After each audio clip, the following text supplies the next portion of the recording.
time to awaken America. Let me start with facts. Numbers, historical records, because this isn't opinion or an interpretation.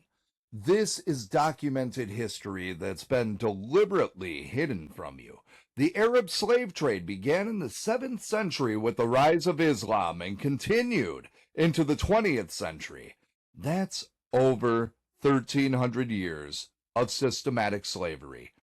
For context, American slavery lasted about 245 years, from the first slaves arriving in Virginia in 1619 to abolition in 1865.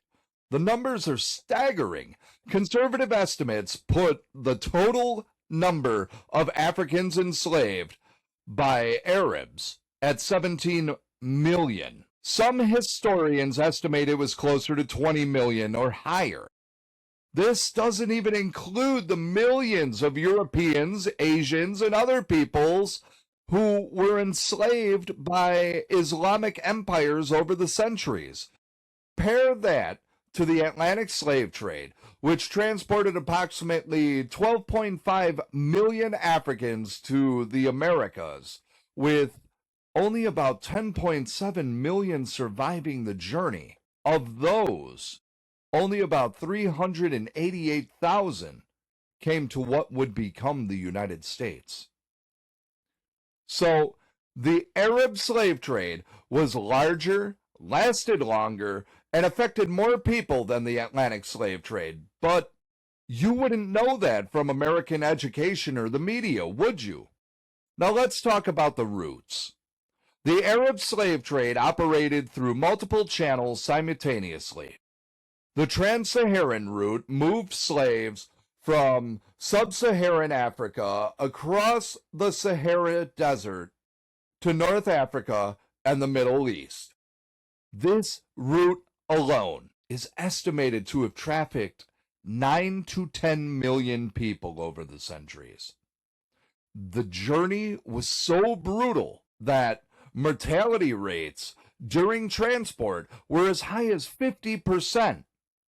Half of the people who started the journey died before reaching their destination. The Red Sea route transported slaves from East Africa to the Arabian Peninsula. Another 4 to 5 million people were moved through this route. The Indian Ocean route connected East Africa to the Middle East, Persia, and India. Millions more were enslaved through this network.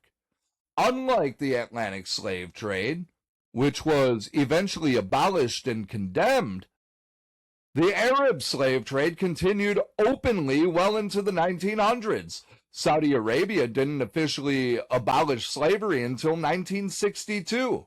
Mauritania didn't abolish it until 1981. That's the year I was freaking born. And there's evidence. It still exists unofficially today. Now let's talk about what happened to these slaves, because this is where the Arab slave trade becomes even more horrific than the Atlantic slave trade. Male slaves were often castrated. This wasn't occasional, it was systematic. The Arabs created an entire class of eunuchs by castrating captured men and boys. The mortality rate from the castration procedure itself was between 60 and 90%. Most didn't survive the procedure. Why castrate them? To prevent them from reproducing. The goal wasn't just to exploit their labor. It was to use them completely and then eliminate any trace of their existence. Who does that? This is why there are no large populations of African-descended people in the Middle East today. Despite centuries of massive slave importation, they were worked to death and prevented from having families. Women and girls were taken primarily for sexual slavery.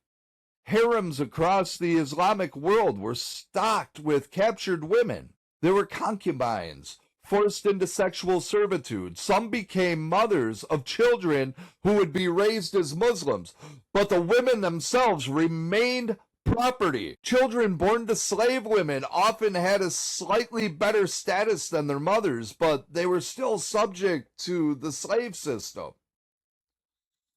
And the constant demand for new slaves meant the trade never stopped.